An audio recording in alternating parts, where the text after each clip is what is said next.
Et bonjour les amis, on retrouve la Genèse, toujours cette fois-ci le chapitre 41, les versets 1 à 37. Vous vous souvenez que Joseph est en prison et que les chansons l'ont complètement oublié. Voilà, mais vous allez voir, ça va changer.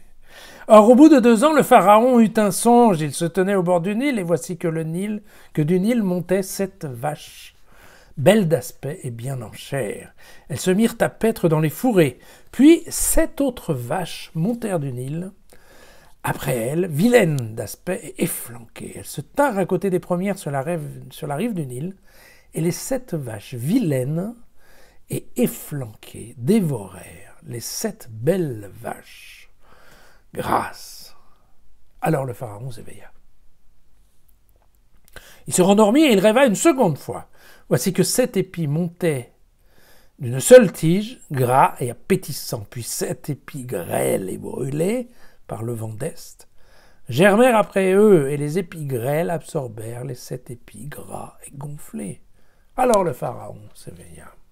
C'était un songe. Alors au matin, le pharaon, qui avait l'esprit troublé, fit appeler tous les prêtres et tous les sages d'Égypte. Il leur raconta ses songes, mais personne ne put les interpréter au pharaon.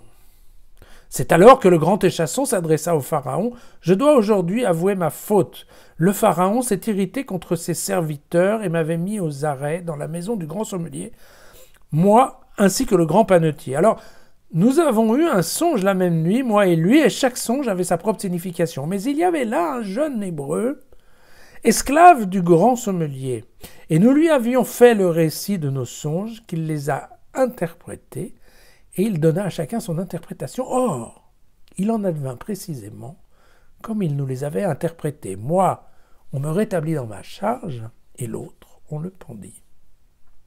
Alors on y sait que le pharaon fit appeler Joseph quand il ira précipitamment de ce jour. On le rasa, on le changea de vêtements, et il se rendit chez le pharaon.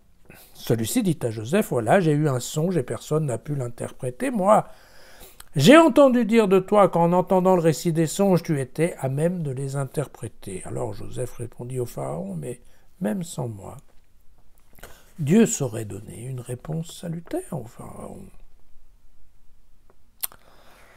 Et donc le pharaon lui explique ses songes, et Joseph répondit, « Écoute, pour le pharaon, il n'y a là qu'un seul songe. Dieu vient d'informer le pharaon de ce qu'il va faire. Les 7 bonnes vaches font 7 années. Les 7 bons épis font 7 années. Il n'y a là qu'un seul songe.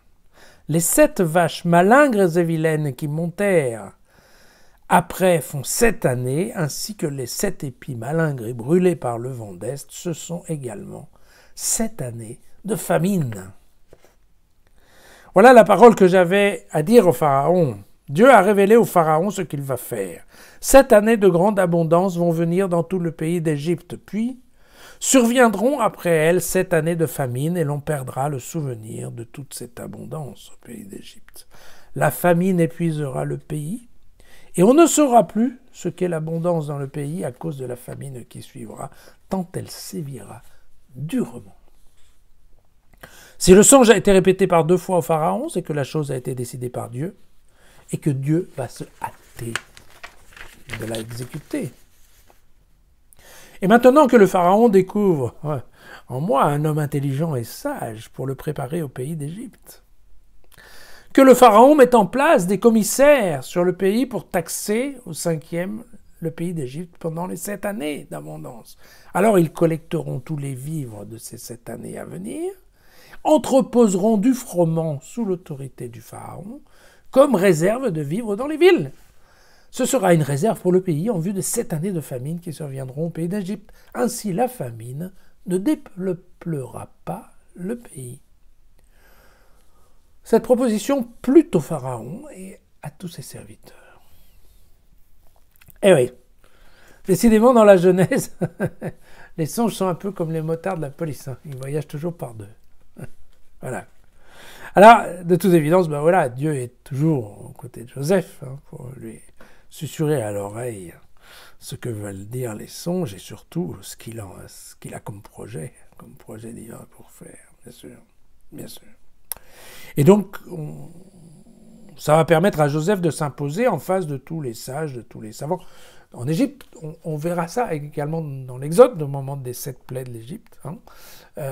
C'est vrai que effectivement, il y a toujours autour du pharaon, il y a toujours une bande de devins, de magiciens, qui sont supposés de sages, mais aussi, vous savez, de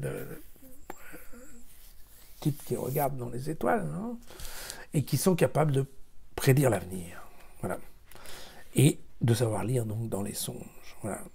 Et puis alors, bon, petit détail, vous avez remarqué que pour se présenter devant Pharaon, Joseph va changer de vêtements. Décidément, c'est le Joseph de la garde-robe.